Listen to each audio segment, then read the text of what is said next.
Why men go silent, and women speak to survive. Ever noticed how, in the middle of an argument, men go silent, while women start talking even more? It's not just a cliché, it's a deep psychological pattern, one that reveals how we process emotion at our core. Welcome to Psychelord, where minds collide and truth unfolds. Today we're diving into one of the most fascinating emotional contrasts between men and women, how men use silence to process emotions while women use words to release them.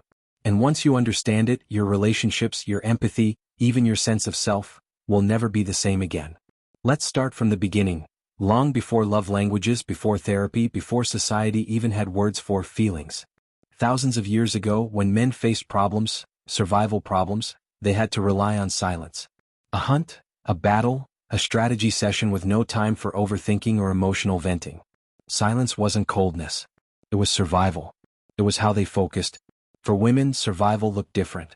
Safety came from community, connection, and emotional exchange. Talking wasn't just communication, it was bonding, sharing, healing.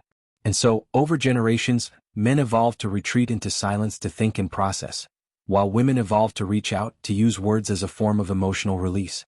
Fast forward to today, and those instincts are still deeply wired in us.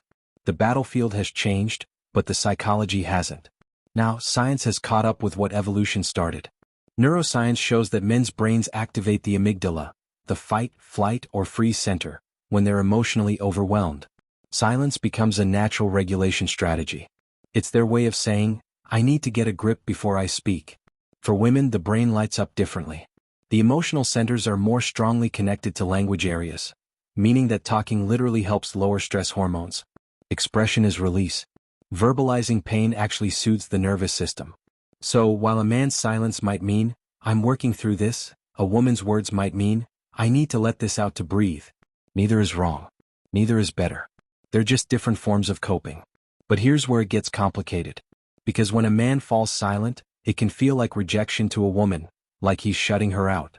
And when a woman begins to talk more, it can feel like pressure to him, like he's being cornered. He's thinking, I just need space to think. She's thinking, why won't he talk to me? Does he not care? And right there, that's the emotional collision. Silence meets speech. Logic meets emotion. And both sides think the other one isn't listening. But what's really happening is that they're speaking different emotional languages. He's in what psychologists call the cave, that quiet internal space where he processes, recharges, and rebalances before coming back out. She's in the circle, the zone of verbal connection and shared understanding, where speaking reestablishes safety and closeness. The problem isn't the silence. It's the misunderstanding of it. Silence is not absence. It's processing. And speech is not noise. It's healing. Psychologists refer to this as emotional processing latency, the gap between feeling something and understanding it enough to express it. For men, that gap often happens in quiet reflection. Inside that silence, there's actually a storm of activity, the mind analyzing, categorizing, and converting emotion into logic. It's busy silence. Not empty. But there's a balance to be struck.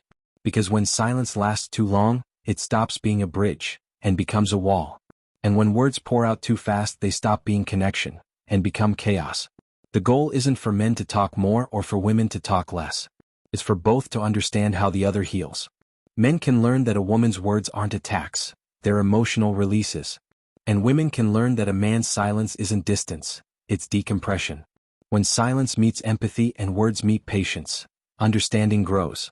That's where real emotional intelligence lives. That's when relationships stop feeling like fights and start feeling like teamwork. Because in the end, men and women are not opposites.